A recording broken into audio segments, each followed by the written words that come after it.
Hi, guys. Welcome to Book March Madness. We'll give this a try. Hopefully, you can still hear me and see the book. So, fingers crossed. Today, our challengers are Billy's Booger versus the Bug Girl. I'm going to read us Billy's Booger, but don't forget to make sure that you listen to the other story and then vote for which one is your favorite.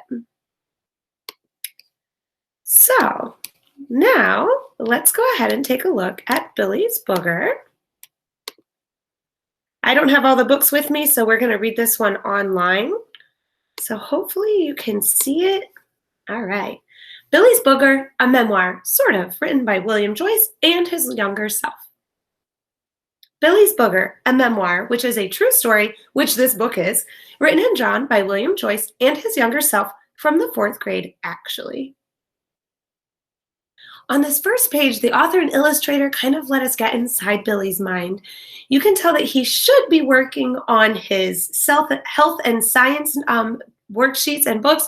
One of them is talking about like what noses do, but he decided to draw a booger that says, "Take me to your leader, Earth person."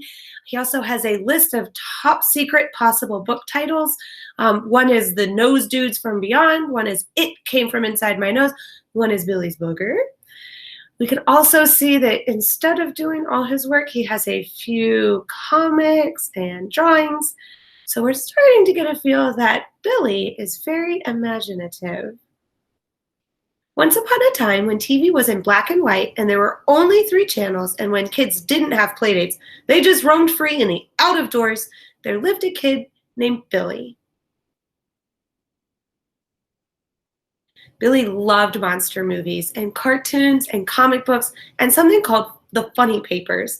During the week, the funnies were small and in black and white, but on Sundays, they were huge and in color. And if you spread them out, they would fill a room.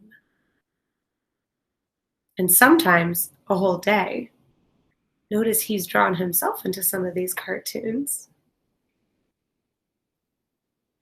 Billy wished school was more like the funny papers, but his efforts in making math more fun were not entirely successful.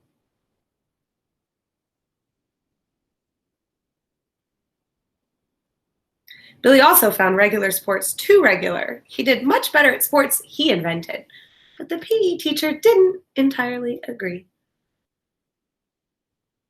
Every now and then, Billy would get sent home from school with a note, but his parents would always write back, "Ha! You should see the stuff he does at home.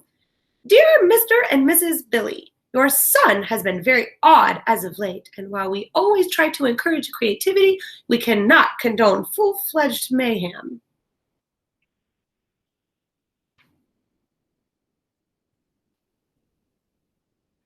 Then one day, Mrs. Pagely, the librarian, announced there would be a contest to see which kid could make the best kids' book. Billy's brain was about to explode. He asked the librarian for books on many different subjects: meteors, mythology, space travel, and mucus. What have I done? Mrs. Pagely worried.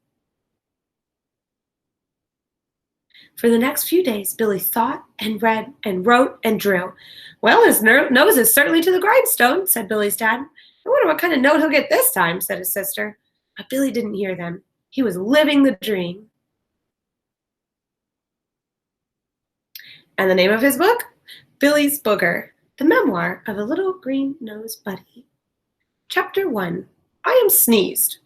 I was just a regular booger inside the regular nose of all the other boogers were there. Nick and Eddie and Ed on the left, me and Curly on the right.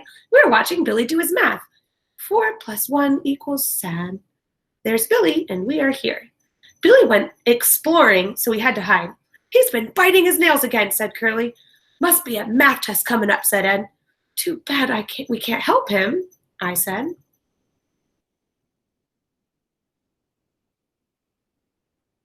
Then, right then, way, way, way in outer space, a star sneezed and out came this meteorite that zoomed all the way to Earth and through Billy's window.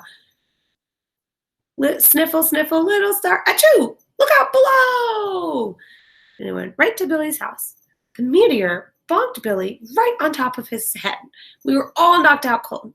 Then Billy sneezed, and out I came. Bonk! Achoo! Me. Chapter 2, Super Booger. When we woke up, I had incredible math powers and was green. Really, really green. And I decided that I would use my powers to help poor Billy out. Though only a booger, I will help you become the world's greatest mathematical genius. E equals mc squared, 2 divided by 50. Gee, thanks. You are my pal and a super booger. Well, the name Super Booger stuck.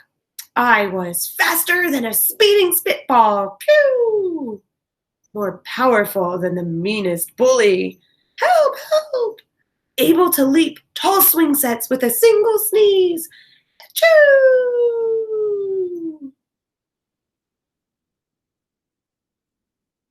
Then Billy started getting superpowers that were amazing and totally different than mine. He could turn green peas into chocolate, and he could fly, which of course meant he could wear a cape, and he could be invisible, and generally super interesting all at the same time. Ah, peas. Don't worry, I'll use my chocolate ray vision. Where are you, Billy? Right here, reciting the encyclopedia backwards.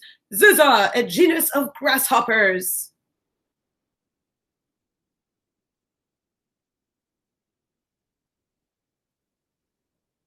And with my help, Billy could do the hardest math any teacher ever taught. Even the president asked Billy math advice. Billy, can you help me? I've got to know how many candy bars we need to give to all the kids of the US of A. My calculations show that 4 bazillion candy bars should do it. That's 1,000 bars a year per kid. Thanks, Billy. Sure, Prez. Chapter 3.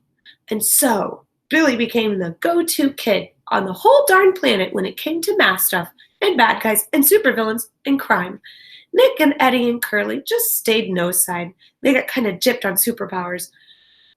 We're okay with that, really.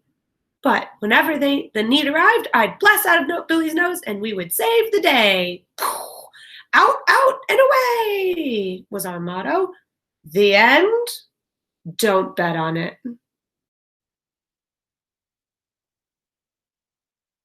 Published in USA by Billy, done initially in green peas and 1 white pencil.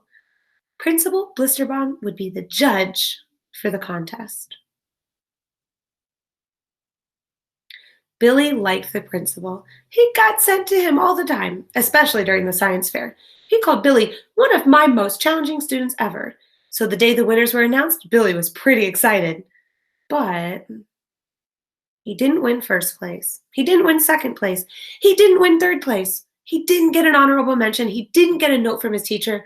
And he didn't even get sent to the principal. It was a long walk home. His mom and dad were concerned about him. Even his sister was worried. Billy is so normal now. It's weird. A week or so later, Billy glumly took all the library books back, even the ones about mucus.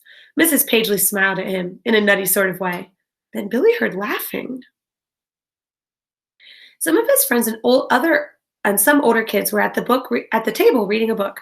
This is hilarious. I want to check this out next. This book should have won something. I put all the contest books in the library, said Miss Pagely, and yours is checked out the most, Billy. He hadn't won first, or second, or third, or an honorable mention, but his book was now in the library, and it was checked out the most. This made Billy smile, in a Billy sort of way. You've got a 20 in imagination, said one of Billy's pals, but Billy didn't hear him. His mind was on fire. He wasn't so normal it was weird anymore, and he was still Mr. Blisterbomb's most challenging student. So if you look at his scores, he got pretty bad scores in everything, except for a 20 in imagination. Work on those low scores, Billy. I look forward to what you come up with next year. Mr. Blisterbomb. P.S. You're still my most challenging student. And the walk home? It was just the beginning of a long, long adventure. And I love on the very last page, really quickly, you can see this is William Joyce who wrote our story. When he's little and he's wearing the exact same outfit we see in the beginning with a crazy thing on his head. It says he began writing books in 4th grade. He's done a bunch of books since, but this book was the true story of the making of his very first book. And that book was included in this book. So his very first book was Billy's Booger, and we just read it. It says he won lots of awards, and then here you can see him as an adult, still being pretty interesting, if you ask me. So I'm glad that we could enjoy this book together. Please make sure that you vote and pick your favorite book. We'll see you guys next time.